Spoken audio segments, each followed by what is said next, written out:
Many business owners and entrepreneurs wonder why the sales team that they start hiring once they start to scale cannot close as good as they can. It's like, man, what is going on here? So I have 3 really important tactics and strategies that you can easily implement to get your new sales team to close just as well as you did. And a really important note is, and something to remember, is that a lot of the time, the people that you hire, even though you go through a really important process and a really important vetting process, they typically just don't have the confidence and the passion that you do about your product, about your business. And they're not the expert, right? They're not the face of the company like you are.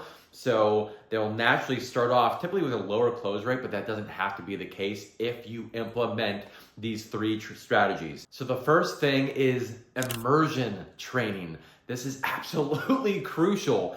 We know that repetition is the mother of mastery. Like, many experts talk about this. It's pretty clear and obvious. So you need to get them reps. You need to have daily trainings, oftentimes twice a day, with if it's a single salesperson, maybe hired 5 at a time, 10 at a time, whatever it is for your particular situation. I don't care if it's just one person, you need to have that immersion training. And I know if you're a solopreneur, you're just starting to grow your sales team, or you're a smaller company, you're like, man, how do I have the time for this? You just have to think about this, like, is it worth me making the time? Because when I put leads on this person's schedule, and like, do you actually want them to close them? Right? Do you want them to bring profit to your business and help them change the lives that you were called to change?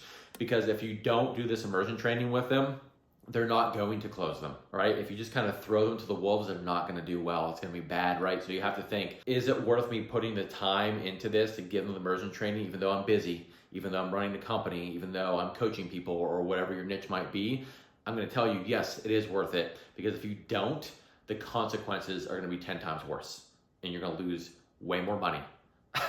And so that time is very important that you put into this. So immersion training, right? Set up 5 days a week, Monday through Friday, maybe doing it at noon and 6 p.m. so you can hit different time zones depending on where they're at, and you just hop on, you have a training with them. You go through the script that you built, you go through what you learned when you were taking sales calls, whatever, right? Really important at first, and it really should be reviewing whatever script. You need a script. Especially if you've been closing people, maybe you don't have a script written, go back, watch your calls. I promise you can develop a script from it. You've had a process that you basically have gone through to close people on whatever your product might be, and you want to develop that and at least get it down written for them so they have a structure to follow. Really, really important.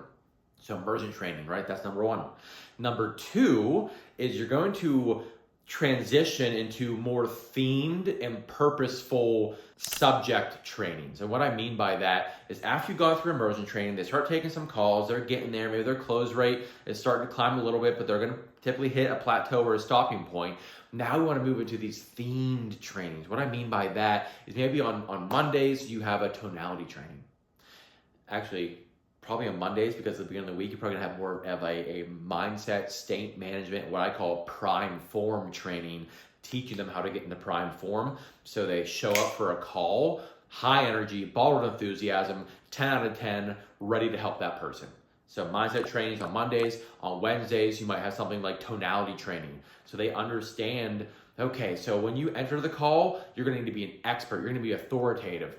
But when you get more into like pain and information gathering, you need to be curious, you need to be concerned, right? And when you get into value building, maybe more towards the end of the call before you add the sale, now you're very excited, okay? You're passionate. So different tonality trainings based on where they're at in the script and based on kind of what emotion they're trying to get out of the lead. So tonality training. And then the third one, maybe on Fridays or on Thursdays or something like that, you might have information gathering, pain hitting, right? We know that people buy pain. Building value is important, but not nearly as much as showing them why they need this particular product or solution. That's, oh man, is that important? So we're gonna go over that. So every week, these 3 specific trainings you're gonna dive into with them, and that's the subject you're gonna stay on for that training. It's really important to stay on task and on point for that training with your one salesperson or your group of salesperson people. And then you can go through that with them, go through that structure, give them some tactics, give them some strategies. And the second really important piece of that I see a lot of individuals, whether they're the business owner or a sales coach, miss is actually making sure these people apply those things. it's a huge piece. So, right, and this is kind of leads me into my third tactic for helping these new salespeople get their close rate up and get them closing as good as you once did, is individualized coaching. So every week you need to be reviewing a sales call from that person. Again, it comes back to the time and resources you need to put into setting these people up for success. It will be worth it if you just take the time on the front end, right? We know if you put a lot of time and effort on the front end, it's easier on the back end. If you're lazy about it and you don't do this on the front end, you're like, oh man, I'm busy, I'm a solopreneur, I have a really small team, I don't have time for this. If you use that excuse and you tell yourself that lie, essentially, then it will hurt you on the back end. They will not be closing. You'll be losing more money because you're spending money to get them leads.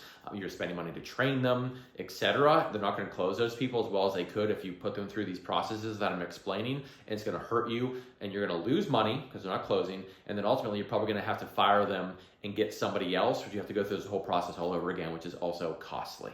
Okay, so really, really important. So the third piece, like I mentioned, is individualized coaching. You're going to review a call every week. If you have one person, review a call a week. If you have a team of 3, review 3 calls a week. It's going to be difficult to probably review more than that. So if you have a larger team, I mean, you chunk it out. This week I do these 3 people. This next week I do these 3 people, etc. And the cool thing is about this is instead of having one-on-one coaching, if you have a larger team, do it in a small group setting. Get those 2 people on a call together with you, or those 3 on a call together with you. Wouldn't really do more than that. You would have reviewed each one of their calls individually. You're going to have exactly what they did well, really important, what can you celebrate with them, and then the opportunities, what can they improve upon. You want to go through that with them as well. So you have that notes for person A, person B, person C. You hop in a group call, you go to person A, like, person A, I watched your call, right? This is what I noticed. This is what I saw. You did this really great at this part of the script, this part of the script, this part of the script, but you had these opportunities, right? So when they told you, you know, that they were dealing with this pain point, you didn't ask them why. You didn't ask them how it's impacting them. You didn't try to get that emotional response for them to see what is preventing them from doing, how it's impacting their, you know, maybe their confidence or whatever that might be. So that's a really missed opportunity there, but guess what? That's okay. We're learning here, and this is how you can approach that moving forward. Does that make sense? So Susie, how would you handle that next time based on the coaching I just gave you? And have them tell you, right? And then you go through person B, person C, do the same things. And the benefit of having them on together is they're going to learn from one another. They're going to see like, oh, wow, okay, I wasn't doing that either. And I need to do that next time, right? So it's really beneficial. So it's those 3 things. It's immersion, it's themed trainings after they're through immersion, and then it's individualized coaching, and then apply that more in a group setting.